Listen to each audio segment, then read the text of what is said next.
கஷ்ட பிரதேசங்களில் உள்ள தவிசாளர்களுக்கு வாகன வசதி செய்து கொடுக்கப்பட வேண்டும். ஞானமுத்து ஸ்ரீநேசன். முல்லைத்தீவில் சிடி ஸ்கேனரின்றி அவதிப்படும் நோயாளிகள். ரவிகரன். சிறைக்குள் உணவு உண்ண முடியவில்லை, தாயுடன் பேச வேண்டும். பிள்ளையானின் உருக்கமான கோரிக்கைகள். கல்வி அமைச்சுக்கு முன்பாக ஆசிரியர்கள் ஆர்ப்பாட்டம். மாகாண தேர்தல் அரசியலமைப்பு உரிமை ஜனாதிபதி ஏற்பன் என்கின்றார் நிஷாம் காரியப்பர். குட்டிமணி தங்கத்துறை ஆகியோருக்கு சிலை நிறுவுவதற்கு தற்காலிக தடை. இலக்கு வைக்கப்படும் சிறைச்சாலைகள். சபையில் நீதி அமைச்சர் வெளியிட்டு அதிர்ச்சி தகவல். மகர சிறைச்சாலை கலவரம் புலனாய்வில் கிடைத்து முக்கிய ஆதாரங்கள். சுமந்திரனின் ஏக்கிய ராஜ்ய அரசியல் அமைப்பை நிறைவேற்ற திட்டம் எழுந்துள்ள கடும் விமர்சனம். டெங்கு காய்ச்சலை கட்டுப்படுத்த இலங்கைக்கு உதவிக்கரம் நீட்டிய இந்தியா. மலையகத்தில் கனமழை காரணமாக இடிந்து விழுந்த கட்டடங்கள்.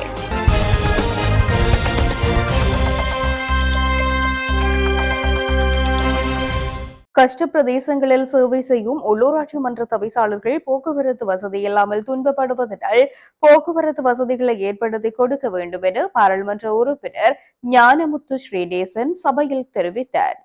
குறை நிரப்பு பிரேரணையினூடாக செய்து முடிக்க வேண்டும் என்ற விடயத்தை நான் சுட்டிக்காட்ட விரும்புகின்றேன். அதேவேளை இன்னும் சில பிரச்சனைகளை தொட்டு காட்டலாம் என்று நினைக்கின்றேன். இந்த உள்ளூராட்சி சபைகள் இப்போது இயங்கிக் கொண்டிருக்கின்றன. மிகவும் கடினமான கஷ்ட பிரதேசங்களிலும் இந்த உள்ளூராட்சி சபைகள் இயங்கிக் கொண்டிருக்கின்றபடியால் இந்த உள்ளூராட்சி சபையில் பணியாற்றுகின்றவர்களுக்கு சில கஷ்ட பிரதேசங்களில் பணியாற்றுகின்றவர்களுக்கு போக்குவரத்து மிகவும் சில இடங்களில் பிரச்சனையாக காணப்படுகின்றது. அவர்கள் தங்களுடைய உந்துருளி மூலமாக மோட்டார் பைக் மூலமாக அந்த பிரதேச சபை தவிசாளர்கள் பயணிக்கின்ற ஒரு நிலைமை. உதாரணமாக நான் கடந்த எங்களுடைய அமைச்சர் சுனில் கந்தனத்தி அவர்கள் வருகை தந்த போது அங்கு ஒரு சேர்மன் குறிப்பிட்ட ஒரு விடயம், தங்களுக்கு செல்வதற்கு வாகனம் இல்லாத நிலையில் சொந்த மோட்டார் வண்டியில் உந்துருளி அதாவது மோட்டார் சைக்கிளில் பயணம் செய்வதாக சொல்லியிருந்தார். ஆகவே இந்த உள்ளூராட்சி மட்டம் என்பது இந்த நீர் பிரச்சினை மற்றும் போக்குவரத்து பிரச்சினை மற்றும் பல்வேறுபட்ட பிரச்சனைகளை கையாளுகின்ற ஒரு சபையாக இருக்கின்றபடியால் குறிப்பாக இந்த கஷ்ட பிரதேசங்களில் இருக்கின்ற இந்த தவிசாளர்களுக்கு கட்டாயம் வாகன வசதிகள் என்பது முக்கியமாக தேவைப்படுகின்றது. வவுனதீவு பிரதேச சபை குறிப்பாக என்னிடம் ஒரு முறைப்பாடாக தந்திருந்தார். தங்களுக்கு வாகனம் இல்லாத ஒரு நிலைமை காணப்படுகின்றது. இன்னும் பல பிரதேச சபைகளுக்கு இன்னும் வாகனம் இல்லாத ஒரு நிலைமை காணப்படுகின்றது. ஒரு தடவை இந்த வாகனம் இல்லாத ஒரு நிலைமையை காட்டக்கூடிய விதத்தில் அவர்கள் தங்களுடைய உளவியந்திரத்தில் கூட கூட்டத்திற்கு வந்த ஒரு சூழ்நிலை காணப்பட்டது. அதன் பின்னர் கவர்னர் அந்த 2 சபைகளுக்கும் வாகனங்களை கொடுத்திருந்தார். இன்னும் கொடுபடாத அந்த சபைகளுக்குரிய வாகனங்கள் கொடுக்கப்பட வேண்டும். அதே நேரம் இன்னும் ஒரு விடயம், இந்த அடிமட்டத்தில் இருந்த அபிவிருத்திகளை மேற்கொள்கின்ற போது இயந்திர சாதனங்கள் இந்த ஜேசிபி போன்ற மோட்டார் கிரேடர் மற்றது ஜேசிபி போன்ற அந்த வசதிகள் இல்லாத நிலையிலும் இந்த சபைகள் காணப்படுகின்றது. சில சபைகளுக்கு வருமானத்தை ஈட்டிக்கொள்ளக்கூடிய அளவுக்கு அங்கு மூலதன வசதி அல்லது மூலப்பொருள் வசதிகள் இல்லாத சபைகள் காணப்படுகின்றது. அப்படி இருந்தும் அவர்கள் 30% அந்த சம்பளத்தினை காணப்படுகின்றது. எனவே இந்த விடயத்திலும் கவனம் செலுத்துமாறு நான் கேட்டுக்கொள்கின்றேன். அடுத்ததாக இந்த மட்டக்களப்பு பிரதேசம் என்பது விவசாயத்துறைக்கு பெயர் போன ஒரு பிரதேசமாக இருக்கின்றபடியால் அந்த விவசாய திணைக்களத்தில் ஊழியர்கள் பற்றாக்குறை அதிகமாக காணப்படுகின்றது. நிர்வாகிகளும் பற்றாக்குறையாக இருக்கின்றது. அப்படி இருக்கும்போது விவசாய திணைக்களத்தில் இருக்கின்ற அந்த நிர்வாகிகள் மாற்றப்படுகின்ற ஒரு சூழ்நிலை காணப்படுகின்றபடியால் அந்த விவசாயம் சம்பந்தமான நிர்வாகத்தை முன்னெடுப்பது ஒரு கடினமான ஒரு விடயமாக இருப்பதாக சுட்டிக்காட்டப்படுகின்றது. எனவே விவசாயத்துறை உள்ள ஒரு பிரதேசத்தில் அந்த விவசாய நிர்வாகத்தை சரியாக இயக்கக்கூடிய விதத்தில் அந்த விவசாய நிர்வாகிகள் ஊழியர்கள் நியமிக்கப்பட வேண்டும் என்பதையும் இந்த இடத்தில் கேட்டுக்கொள்கின்றேன். அதே போன்று விளையாட்டு உத்தியோகஸ்தர்களின் தேவை இருக்கின்றது. பல பிரிவுகளுக்கு இந்த விளையாட்டு உத்தியோகஸ்தர்கள் இல்லாத பற்றாக்குறைகள் காணப்படுகின்றது. இவற்றையும் சீர் செய்து தருவதோடு இந்த நெல்லுக்கான உத்தரவாத விலை கொடுக்கப்பட்ட போதும் களஞ்சிய சாலை இல்லாத நிலையில் நெல்லை சேகரிக்க முடியாத நிலையில் விவசாயிகள் காணப்படுகின்றார்கள். இதனை அபிவிருத்தி கூட்டத்தில் அவர்கள் ஒரு குறைபாடாக சுட்டிக்காட்டியிருந்தார்கள். எனவே இந்த விடயத்திலும் கவனம் செலுத்த வேண்டும் என்று கேட்டுக்கொள்வதோடு இன்னும் ஒரு விடயம், இந்த அபிவிருத்தி உத்தியோகத்தர்கள் என்று ஒரு காலத்தில் ஒரு பதவி கொடுக்கப்பட்டது. கடந்த காலத்தில் இந்த அபிவிருத்தி உத்தியோகத்தர்களாக இருக்கின்றவர்கள் எந்த விதமான ஒரு வினைத்திறன் அளவீடு மூலமாக அவர்கள் பதவி உயர்வு பெற முடியாத நிலையில் அதே மட்டத்தில் இருப்பதையும் காணக்கூடியதாக இருக்கின்றது. எனவே இந்த விடயமும் கவனத்தில் கொள்ளப்பட வேண்டிய ஒரு விடயமாக காணப்படுகின்றது. எனவே இந்த விடயங்களை கவனத்தில் கொண்டு உரிய நடவடிக்கைகளை எடுக்குமாறு நான் இந்த பொறுப்புள்ள அமைச்சர்களுக்கு இந்த விடயத்தை கூறிக்கொள்ள விரும்புகின்றேன். குறிப்பாக இந்த குடிநீர் வசதி மற்றது மின்சார வசதி இல்லாத மக்களுக்கு கட்டாயமாக அந்த தேவைகளை நிறைவேற்றி கொடுக்க வேண்டும் என்பதையும் கேட்டுக்கொள்வதோடு, எங்களுடைய சுதேச வைத்தியத்துறையில் கல்வி கற்று வெளியேறியவர்கள் நீண்ட காலமாக தங்களுடைய தொழில்களுக்காக இயங்கிக் கொண்டிருக்கிறார்கள். Okay, only 1 minute. ஆகவே தயவு செய்து சுதேச வைத்தியத்துறை என்பது நமது எங்களுடைய உள்நாட்டு வைத்தியத்திற்குரிய ஒரு துறையாக இருக்கின்றபடியால் அந்த சுதேச வைத்தியத்துறை பட்டதாரிகளுக்குரிய தொழில் வாய்ப்புகளையும் வழங்க வேண்டும் என்று கூறி உரையை நிறைவு செய்கின்றேன். முல்லைத்தீவில் சிடி ஸ்கேனர் இன்றி நோயாளிகள் பெரும் சிரமப்படுவதுடன் அருகில் உள்ள மாவட்டங்களுக்கு சென்று வைத்திய சேவைகளை பெற்றுக் கொள்கின்ற துர்பாக்கிய நிலை காணப்படுவதாக பாராளுமன்ற உறுப்பினர் துரைராசா ரவிகரன் சபையில் தெரிவித்தார். வணக்கம் கௌரவ அமைச்சர் அவர்களே, முல்லைத்தீவின் பல விடயங்களை நாங்கள் சுட்டிக்காட்டும் போது நீங்கள் ஆர்வமாக உங்களுடைய வசதிகளை அங்கே முல்லைத்தீவு மக்களுக்கும் செய்து கொண்டு வருகின்றீர்கள். இந்த வகையிலே மன்னாரில் சிடி ஸ்கேனர் வசதி ஏற்படுத்தப்படும் என்று சொல்லியிருந்தது போல் முல்லைத்தீவிலும் சிடி ஸ்கேனர் வசதி இல்லாமல் நீண்ட காலமாக முல்லைத்தீவு நோயாளர்கள், இதற்காக நூற்றுக்கணக்கான நோயாளர்கள் வவுனியா அல்லது அதற்கு மேற்பட்ட மாவட்டங்களுக்கு சென்று அலைந்து கொண்டிருக்கின்றார்கள். இந்த வசதியை உங்களால் மிக விரைவில் ஏற்படுத்தி தர வேண்டும் என்று நான் இந்த மக்கள் சார்பாக கேட்டுக்கொள்கின்றேன்.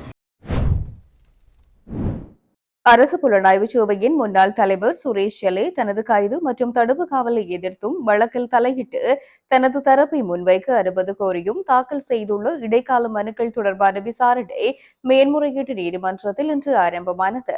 இதன்போது இடைக்கால மனுக்களை தாக்கல் செய்து தேசப்பற்றுள்ள தேசிய இயக்கம் மற்றும் தேசப்பற்றுள்ள மக்கள் இயக்கம் ஆகிய அமைப்புகளுக்காக ஆஜரான சட்டத்திறனிகள் தங்களது வாதங்களை முன்வைத்தனர்.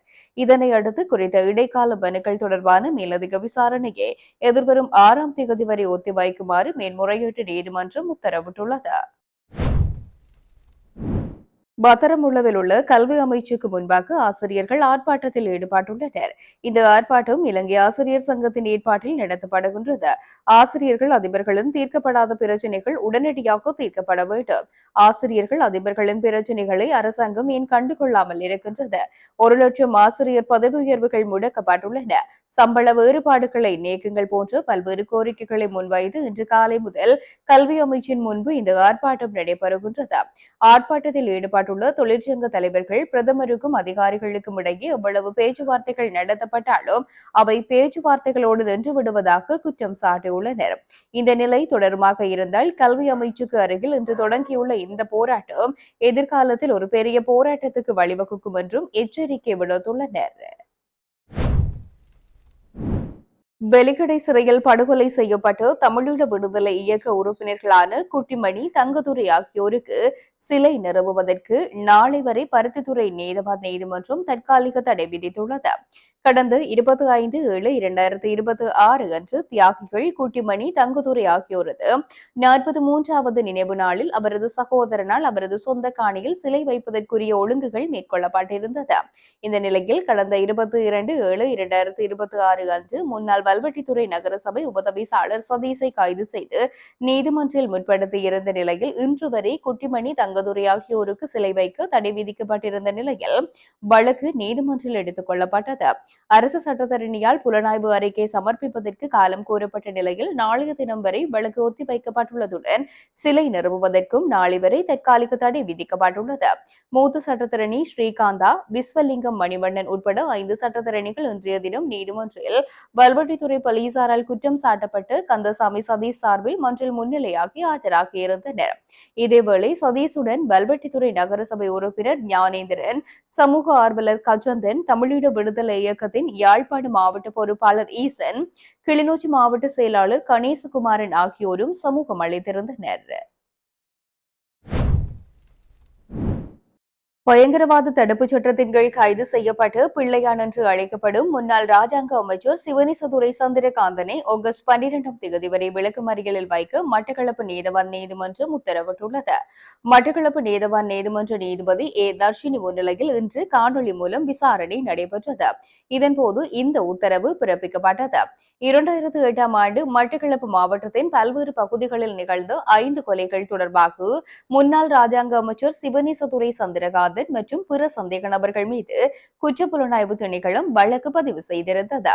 இந்த வழக்கில் 3வது சந்தேக நபராக பெயரிடப்பட்டுள்ள அவர் மீது கல்லடி பகுதியில் நடந்த 5 கொலைகள் மற்றும் நிலத்தகராறு தொடர்பான 3 குற்றச்சாட்டுகள் பதிவு செய்யப்பட்டுள்ளன. 2008ஆம் ஆண்டு கல்லடியில் போலீஸ் உத்தியோகத்தர் ஒருவர் உட்பட 2 சுட்டுக் கொலை செய்யப்பட்ட சம்பவம், டிஎம்விபி கட்சி உறுப்பினர் உட்பட 2 காத்தான்குடியில் வைத்து சுட்டுக் கொலை செய்யப்பட்ட சம்பவம், பவனதீவு பகுதியைச் சேர்ந்த வர்த்தகர் ஒருவரை கடத்தி கொடூரமாக கொலை செய்தமை உள்ளிட்ட சம்பவங்கள் தொடர்பில் இவர்கள் மீது வழக்கு தொடரப்பட்டது. 2025ஆம் ஆண்டு ஏப்ரல் பயங்கரவாத தடை சட்டத்தின் கீழ் கைது செய்யப்பட்டு சந்திரகாந்தனையும் 2025 நவம்பர் மாதம் காத்தான்குடியைச் சேர்ந்த ராணுவ புலனாய்வு பிரிவின் தகவலாளிகளான முகமது சிபான், முகமது சகீத் ஆகியோரையும் சிஐடியினர் கைது செய்தனர்.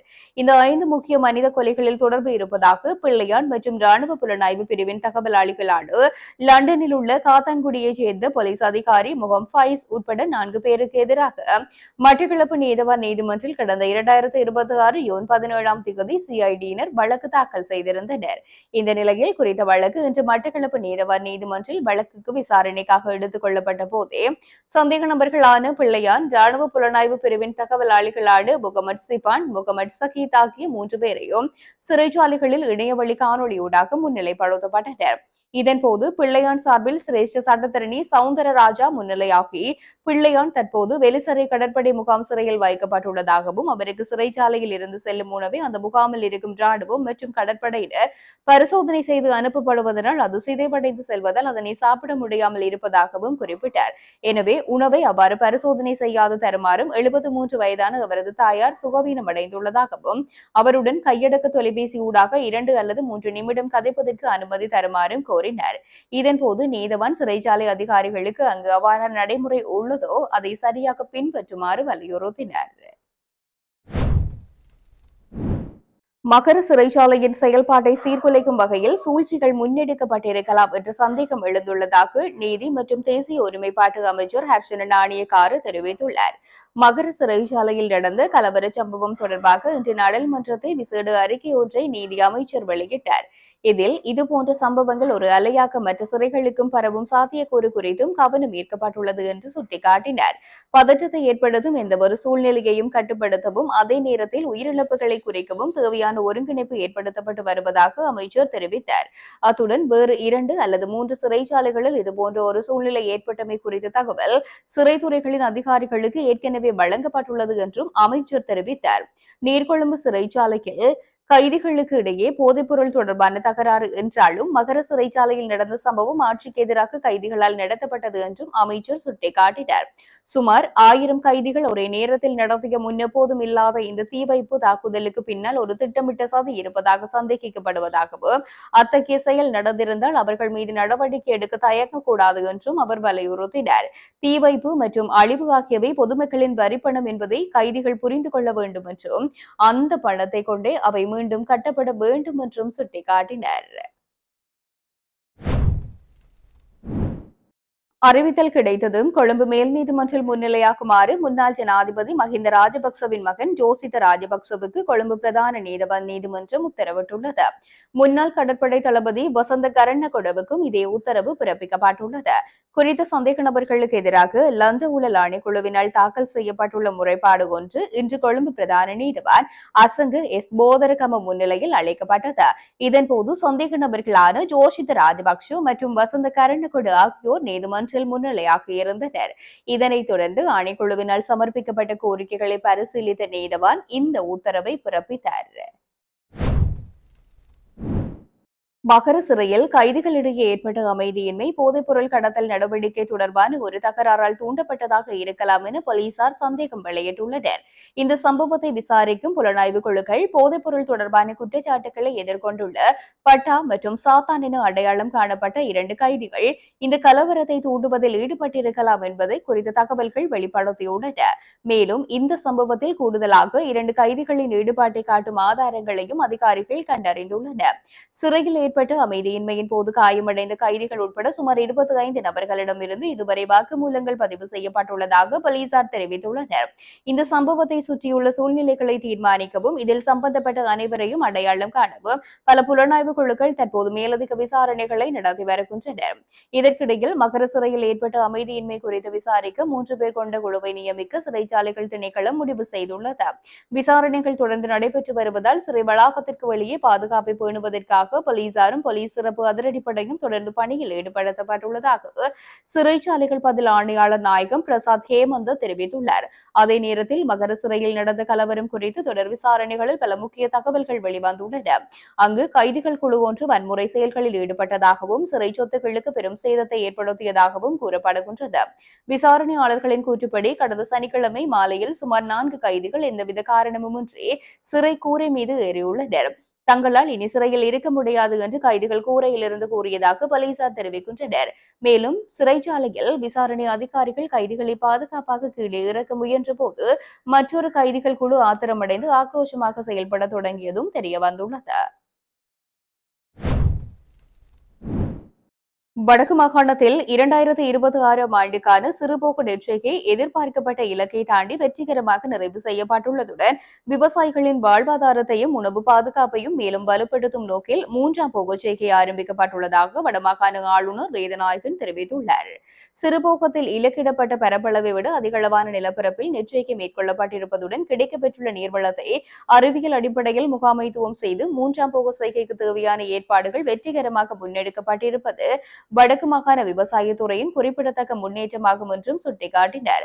வடக்கு மாகாண விவசாய அமைச்சின் முன்னேற்ற மீளாய்வு கூட்டம் இன்று செவ்வாய்க்கிழமை ஆளுநர் செயலகத்தில் ஆளுநர் தலைமையில் நடைபெற்றது. இக்கூட்டத்தில் விவசாய அமைச்சு மற்றும் அதன் கீழ் இயங்கும் திணைக்களங்களின் 2026 ஆண்டுக்கான செயல்பாடுகள், அபிவிருத்தி திட்டங்கள், நிதி மற்றும் பௌதிக முன்னேற்றங்கள் என்பன விரிவாக மீளாய்வு செய்யப்பட்டதுடன் எதிர்கால செயல்பாடுகளை மேலும் துரிதப்படுத்துவதற்கான வழிமுறைகளும் ஆராயப்பட்டன. 2026 ஆண்டுக்கான சிறுபோகத்தில் வடக்கு மாகாணத்தில் 37,961 ஹெக்டேர் பரப்பளவில் நெற்செய்கை மேற்கொள்ள இலக்கு நிர்ணயிக்கப்பட்டிருந்த நிலையில் 38,405 ஹெக்டேர் பரப்பளவில் நெற்செய்கை மேற்கொள்ளப்பட்டு இலக்கு விஞ்சப்பட்டுள்ளது. இதன் மூலம் சுமார் 1,56,326 மெட்ரிக் டன் நெல் உற்பத்தி கிடைக்கும் என எதிர்பார்க்கப்படுவதாக தெரிவிக்கப்படுகின்றது.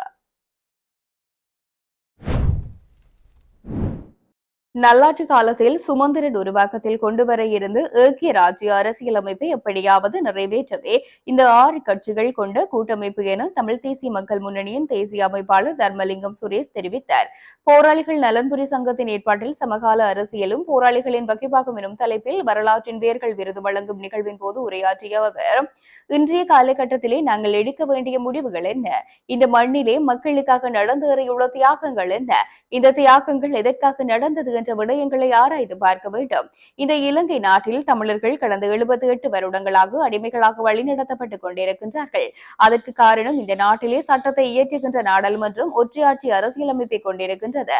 இந்த அரசியல் அமைப்பு காலம் காலமாக ஆட்சி செய்த அரசாங்கங்கள் தமிழ் மக்களின் விருப்பத்துக்கு மாறாகவோ நேர்மையாக இருந்த சில சிங்கள மக்களின் விருப்பத்துக்கு மாறாக அந்த அரசியல் அமைப்பு நிறைவேற்றப்பட்டு வந்துள்ளது. 1972 மற்றும் 78 ஆண்டு அரசியல் அமைப்புகள் எங்கள் விருப்பத்துக்கு மாறாக நிறைவேற்றப்பட்டது. நிறைவேற்றப்பட்டுள்ளது. இன்றும் அந்த அடிமை சாசன ஒற்றையாட்சி அரசியல் அமைப்புதான் இந்த மண்ணிலே இவ்வளவு அழிவுகளும் தியாகங்களும் நடந்தேறுவதற்கு காரணமாக இருந்தது. 1987 ஜூலை 2ஆம் தேதி முன்னாள் மறைந்து ஜே.ஆர். ஜெயவர்தனவும் இந்திய பிரதமர் ராஜீவ்காந்தியும் ஏற்படுத்திய ஒப்பந்தத்தில் தமிழ் மக்களின் அரசியல் ஆசைக்கு மாறாக தங்களின் விருப்பத்துக்கு ஏற்றவாறு ஒப்பந்தத்தை நிறைவேற்றியதனால் இன்று இவ்வளவு இழப்பை சந்திக்க வேண்டியிருந்தது என்றும் கூறினார். கிழக்கு மாகாண மக்களின் சுயநிர்ணய உரிமையை உறுதிப்படுத்த ஜனநாயக வழியில் மக்கள் கட்சியுடன் அணிதிரளுமாறு முன்னாள் போராளியான ஈழத்தமிழர் முன்னணி கட்சியின் தலைவர் ஜியா சரவணன் அழைப்பு விடுத்துள்ளார். மட்டக்களப்பு கிரானை தலைமையகமாக கொண்டு இயங்கி வரும் ஈழத்தமிழர் முன்னணி கட்சி நேற்று ஊடக அறிக்கை ஒன்றை வெளியிட்டுள்ளது. இலங்கையின் கிழக்கு மாகாணத்தில் வாழும் அனைத்து மக்களது உரிமைகளையும் வாழ்வாதாரத்தையும் பாதுகாத்து ஜனநாயக வழியில் அரசியல் உரிமைகளை வென்றெடுப்பதற்காக ஈழத்தமிழர் முன்னணி என்ற இயக்கம் முறைப்படி உருவாக்கப்பட்டுள்ளது என்பதை இலங்கை மக்களுக்கும் சர்வதேச சமூகத்துக்கும் அறிய தருகின்றோம். எமது அமைப்பின் பெரும்பாலான உறுப்பினர்கள் மற்றும் தளபதிகள் கடந்த காலத்தில் தமிழீழ விடுதலை புலிகள் அமைப்பில் இணைந்து செயல்பட்ட முன்னாள் போராளிகள் ஆவர். போராட்டம் எனும் பெயரால் இழைக்கப்பட்ட தவறுகளும் ஏற்படுத்தப்பட்ட வலிகளும் நமது இதயங்களில் ஆறாத வலுவாக நிலைத்திருக்கும். கடந்த காலத்தில் தமிழ் மக்கள் விடுதலை போராட்டம் என்ற பெயரில் பல மனித உரிமை மீறல்களும் சகோதர படுகொலைகள் முதல் ஏனைய சகோதர இன மக்களுக்கு எதிரான வன்முறைகள் வரை நடைபெற்ற கொடூரங்களை எமது உறுப்பினர்கள் எண்ணி பார்த்து ஆழமாக வருந்துகின்றனர்.